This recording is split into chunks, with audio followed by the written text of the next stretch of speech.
Aš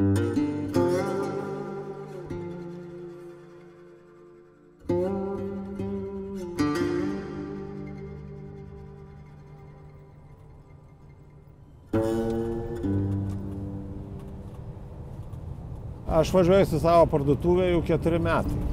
Kiekvieną trečiadienį aš išvažiuoju ir važiuoju to maršruto. Per savaitę būdu mano autobusai važiuoja visą Šiaurės Lietuvą.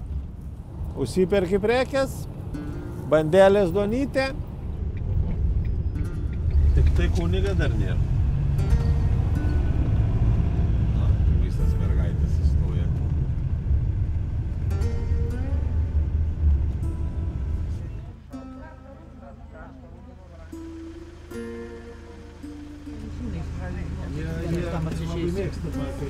A kauliuko turi? Viena būna.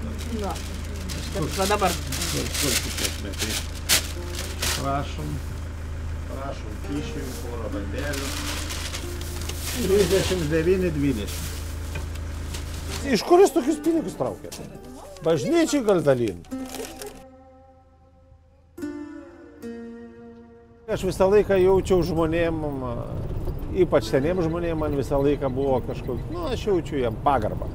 Senas žmogus, atgyvenęs visą gyvenimą, atidirbęs visą gyvenimą, kažkaip man. Jie man ne klientai, jie žmonės, pas kuriuos aš važiuoju. Ir jiem teikiu paslaugą, aš neskaitau jos kažkokiais klientais. Ar jeigu jie manęs ką paprašys, aš tai atvešiu. Paprašys nupirk, aš nuvažiuosiu, nupirksiu ir atvešiu.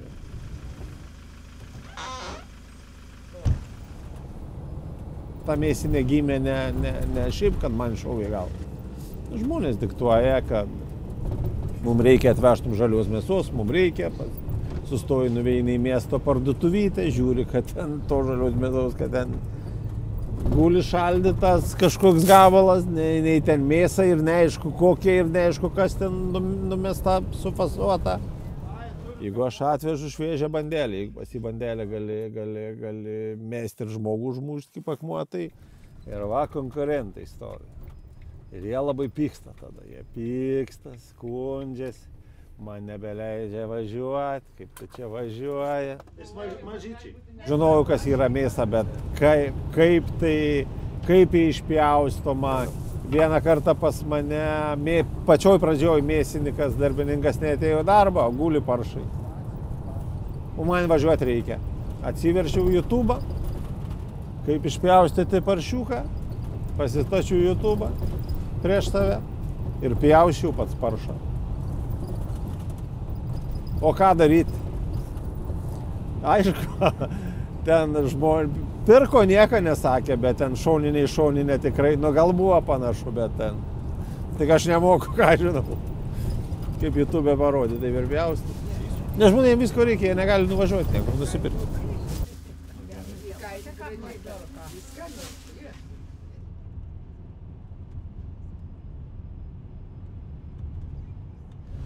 Ko nori, tėvuk? Labas. Duonytis turėt? Turėm. Kiek duot? Kai gabalo mėsytis. Gerai, tuoj. Imk 3 duonytės. Aš pristabdžiau, aš galvojau tą teisę. Dažnai apsiperka taip iš auto parduotuvės? Dažnai.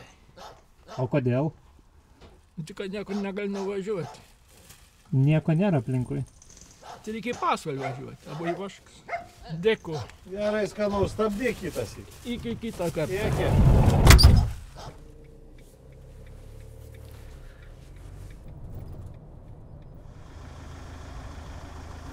Pas man 10 eurų saka silkė. Saka, vien silkė 6 eurų. 6 eurų vien silkė. 2 silkės sakė 10 eurų. Kas taip sakė? Nu taip sakė, nesakysim, kas sakė. Smilgių radijas išneka. Va, 2 silkės tuoj pasakys, kiek tau kainuos. 2 silkės tau kainuoja 5,60. 10 eurų 2 silkės. Aš nesu Maksimos parduotuvės pardavėjas, kur ateina nei tave pažįsta, nei tau įdomus. Man įdomu pajuokauti, pašnekėti. Atvažiavom į kitą vietą, reikia aptarnauti žmonės. Jie laukia, pasiilgo, pikti. Nes ilgai laukia, vėluojam. Dabar sakys, ko tuščia? Kodėl nieko neatvežė? Dešrelių neturi? Ne, dešrelių nebe.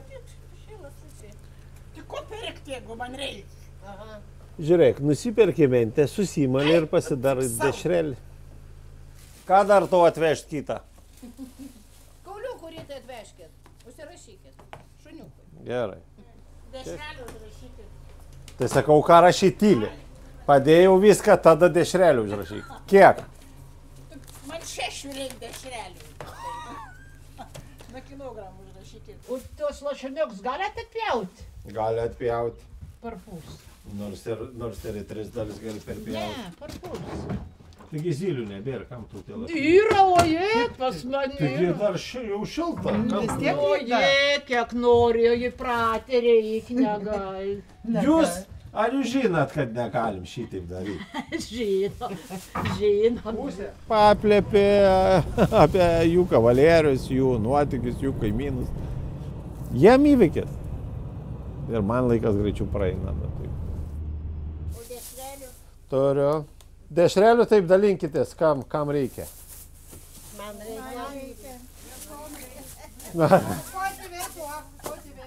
Po 2 dešrelis. Visam Rozalimui. Da kopūstų prisitūšinami, vis pavalgė.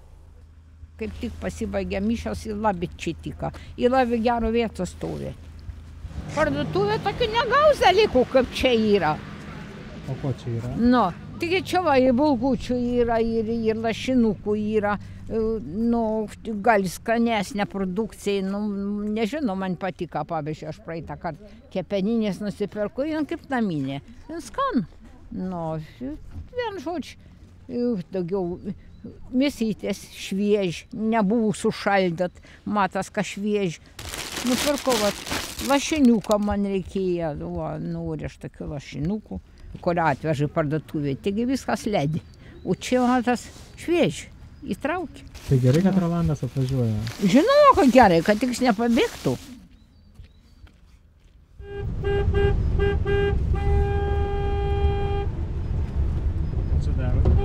Perspėjo žmonės, kad atvažiavau.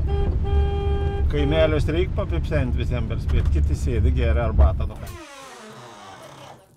Na, viską.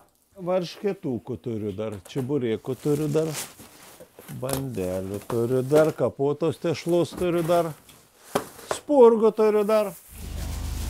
Nu, jau. Gerai. 3 dėt. Duosiu brangę bajavo silkę ir tau. Išmetai silkę. Nu kokią balą neškai po... Jiem da vieną maišiuką dėk. Niekur negalim nenuvažiuoti, nei nieka kitas, mes pensininkai, seniukai. Korpus yra tik parduotuvė, ten visokie tokie makaronai, visokie. Nėra ką skanaus. Ar dažnai ateina pas Rolandą? Kiekvieną trečiadienį. Žuvytės, mėsytės, dešrytės. O ką dabar pirkat? Dešrytės. Kauliukų, žuvytės. Selkyčių. Aš praeitą kartą nusipirkau kopūstų, labai skanus vežiojam yra. Labai gerai, kad važiuoja tie autobusai mums. Jeigu tik važiuoja, seniukėm, kur mums.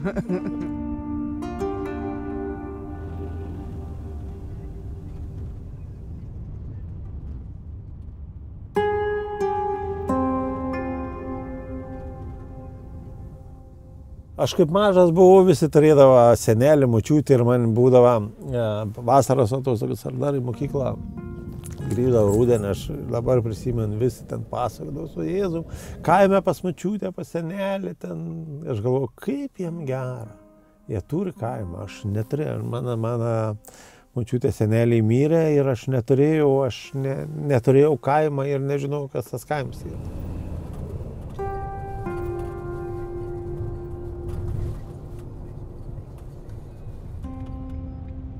Bandai padėti, kiek gali pagyvenusiem žmonėm, seniem.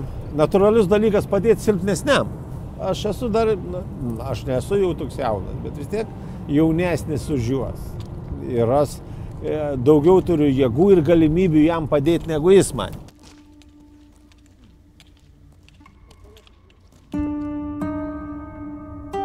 Atvažiuoju atiduoti šuniukam maistą.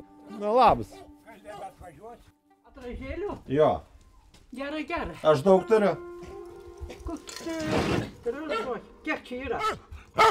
Aš kaip grįžęs iš Ispanijos, kaip gyvenęs ten daug metų, mane labiausiai stebino apleisti žmonės. Jie tiesiog apleisti, palikti likimo valiai. Sūnus, dukros, anūkai išvažiavę Anglijos, Norvegijos, močiutės paliktos vienos.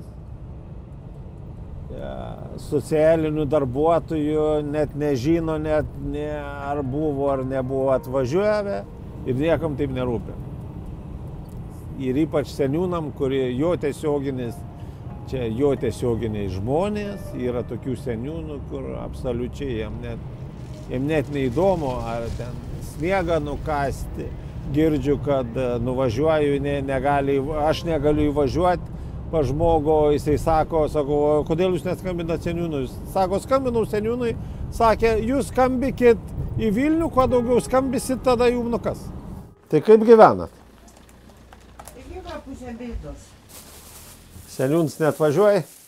Ne, nebelankam. Nebelanka jūs seniūn? Dėl mūsų neatvažiuoja, žmonėm, ko paklauskit jums sakant. Ne, neklaus. Prieš rinkimus tikrai atvažiuoja paklaus, kaip sekas, ko padėti.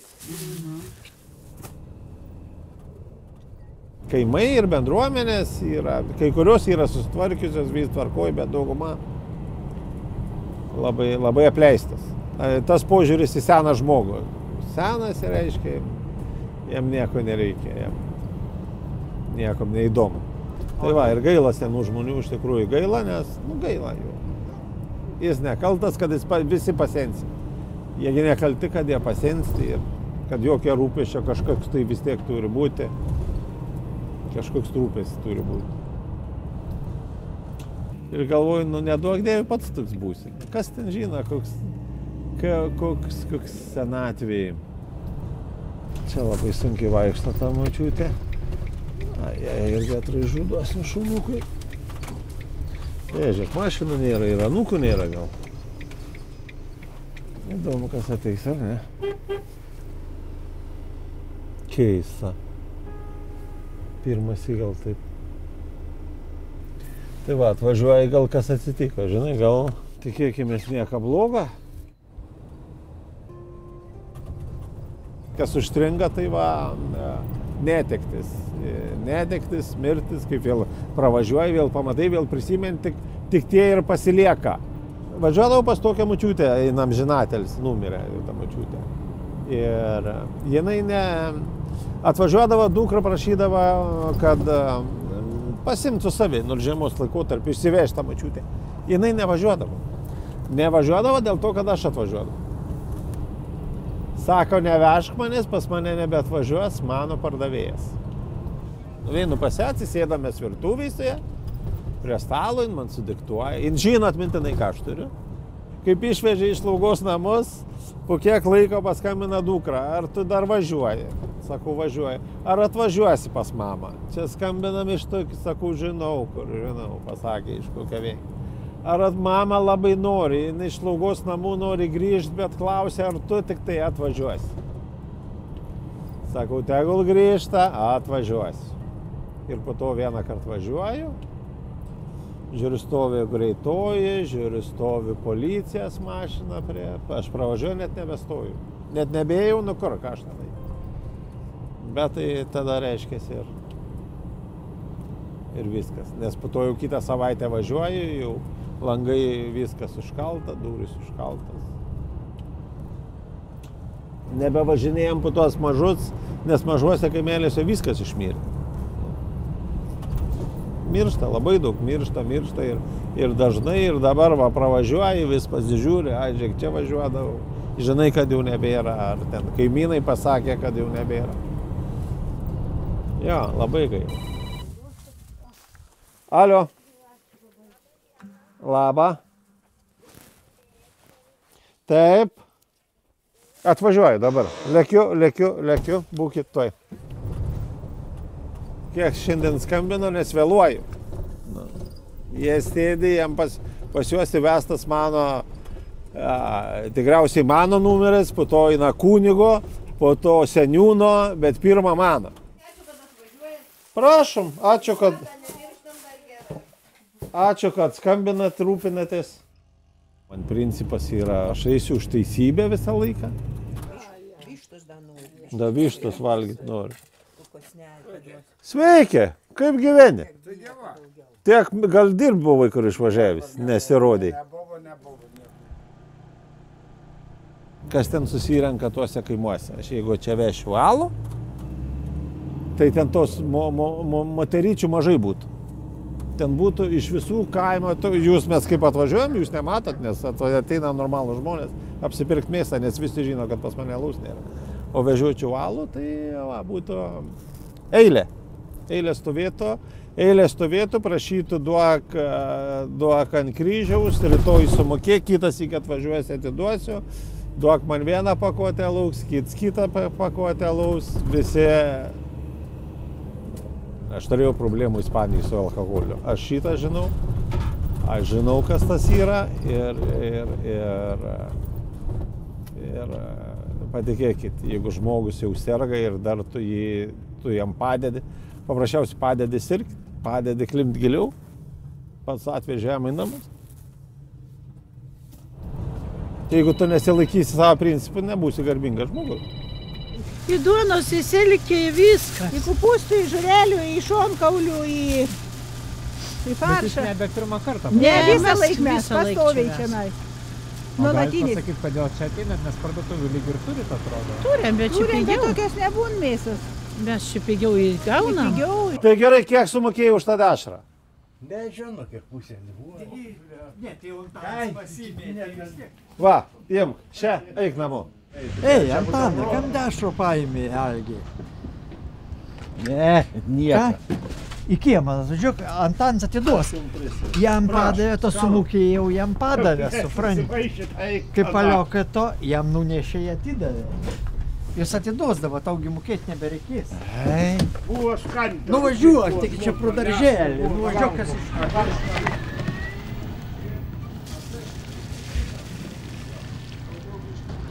45, prašom. Opa.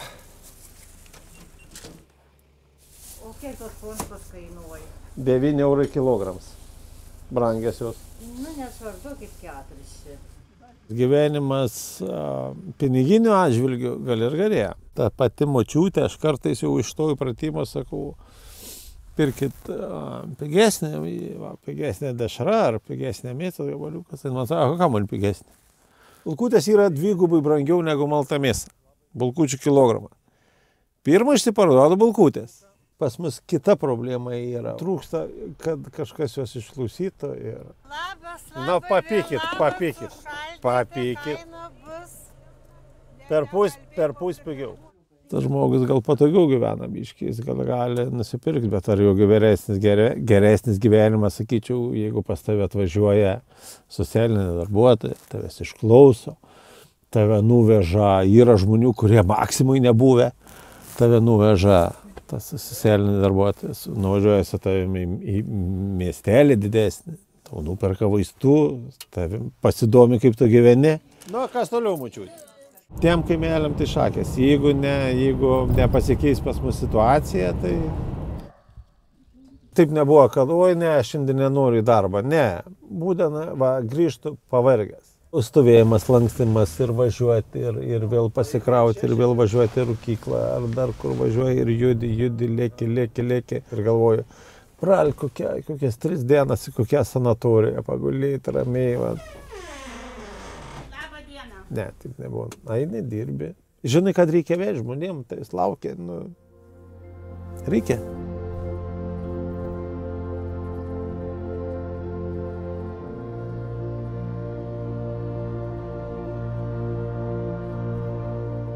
Mano tai darbas, tai gyvenimas. Aš visada galvoju, kad karma,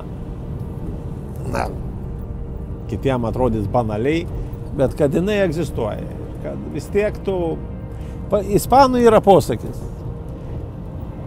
Visada tau gyvenimas atsiųs sąskaitas. visą gyvenimą kenkiai, buvai blogas, ateis tau sąskaita. Būsi vienas senatvėj numestas, kur apleistas ir piktas visą gyvenimą, ir kaip pikai, taip ir pyksi visą gyvenimą. Ir paskui mirsi kančiausi. Kad man gyvenime, jeigu būčiau senas, kad irgi kas atvažiuotų, sakytų, ko senelė tau atvežti, jeigu būsiu vienas senas, ko trūksta, va. Tokią sąskaitą norėčiau gauti.